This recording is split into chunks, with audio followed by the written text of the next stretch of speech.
The story of Chief Nwokedi's family didn't end with the scattering of his children and the abandonment of his compound.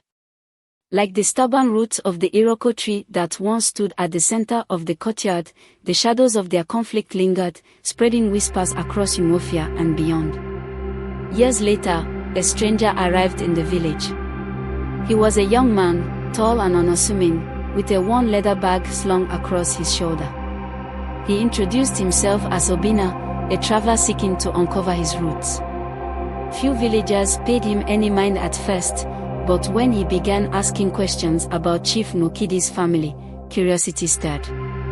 "I am the grandson of Mama Ifunanya," Obinna explained to the elders who still remembered the old days.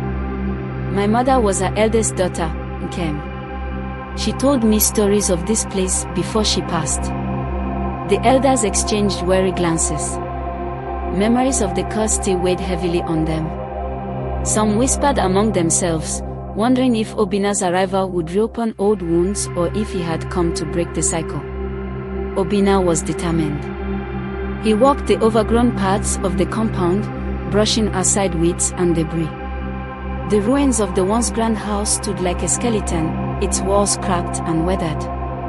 The air was heavy with the scent of decay, but Obinna saw something else, possibility. He decided to rebuild. At first, the villagers scoffed.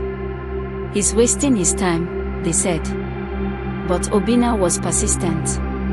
He cleared the courtyard, replanted the gardens, and repaired the walls with his own hands. Slowly, the compound began to transform.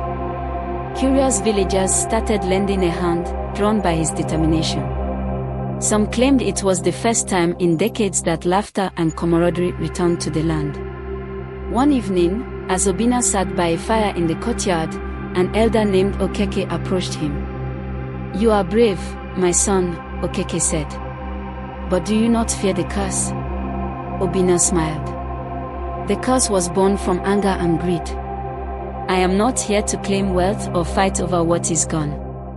I only want to honor my family's story and give this land a new purpose." The elder nodded thoughtfully. "Perhaps you are the answer to the curse," he murmured. As months turned into years, Obinna'S work bore fruit. The compound became a hub of activity. He turned one of the houses into a school for the village children, teaching them to read and write. Another section became a marketplace where farmers and traders could gather. Obinna welcomed everyone, saying the land no longer belonged to one family but to the entire community. News of the revival spread beyond Umuofia. Descendants of Chief Nwokedi, scattered far and wide, began returning out of curiosity and guilt. At first, they came in trickles: Mama Ifunanya's youngest daughter, Mama Chinonso's grandson, even a distant cousin who had never set foot in the village. They were greeted not with blame but with open arms. Obinna insisted on a ceremony to cleanse the land of its dark past. The elders agreed, and under the full moon, they gathered around the Iroko tree stump. Prayers were said, libations poured, and sacrifices made. As the smoke from the ritual fire rose into the sky, many claimed they felt the weight of the past lift. In time, the compound became a symbol of reconciliation. Families who had once been enemies now worked side by side.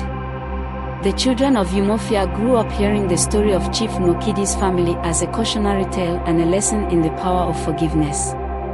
Obinna stayed for the rest of his life, his work a testament to what could be achieved through unity and vision.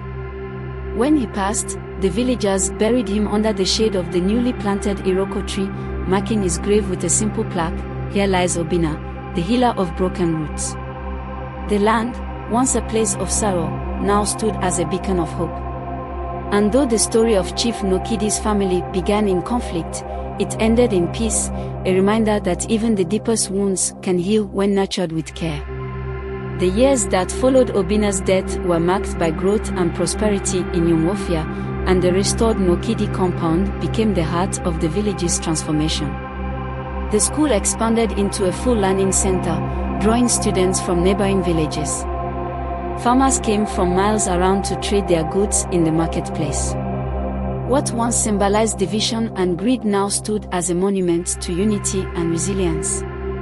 But time, like the river, never ceases to flow, and with its passage came new challenges. The younger generation, unacquainted with the original tragedy, began to see the compound less as a symbol of reconciliation and more as a prime opportunity. The land's newfound value attracted investors and developers from the city. Whispers of progress and modernization filled the air. Among these younger voices was Chike, a distant descendant of Mama Ifunanya. He was sharp, ambitious, and deeply dissatisfied with village life. To him, the compound's transformation was impressive but wasted on tradition. Chike envisioned modern hotels, shopping centers, and industrial farms. He approached the elders with grand promises of wealth and development. This land has served its purpose, Chike argued at a village meeting. Let us use it to secure our future. The world is changing, and we must change with it. Many villagers were intrigued, but others, especially the elders, were uneasy. This land carries our history, Chike, one elder warned. It is not just soil, it is our story. Chike dismissed their concerns. Stories cannot feed families. Progress can. Tensions began to rise. Supporters of Chike's vision clashed with those who believed in preserving the compound's legacy. The conflict rekindled old fears, and some began to wonder if the curse that had once plagued Chief Nwokedi's family still lingered, waiting to strike again. In the midst of this growing discord, a young teacher named Amara emerged as a voice of reason. Amara, a descendant of Mama Ifunanya, had grown up hearing her family's tale of loss and redemption. She saw the value in both honoring the past and embracing the future. The land can serve both purposes, Amara proposed at a community gathering. We do not have to erase our history to move forward. Let us find a way to balance tradition with progress. Amara's suggestion resonated with many. Under her guidance, the villagers devised a plan to divide the compound into zones, one for preserving the historic structures and gardens, another for modern enterprises like a cultural center and eco-friendly ghost houses. The profits from these developments would fund the school and community projects. Chike was reluctant at first, but Amara's vision, combined with the elders' insistence, eventually won him over. Fine, he conceded, but only if I manage the modern enterprises. The compromise marked a turning point. Over the next decade, the compound evolved into a thriving hub where past and present coexisted. Visitors came from far and wide to learn about Umuofia's history and culture while enjoying the modern amenities. Please like and subscribe to African Folktales and more for original African tales.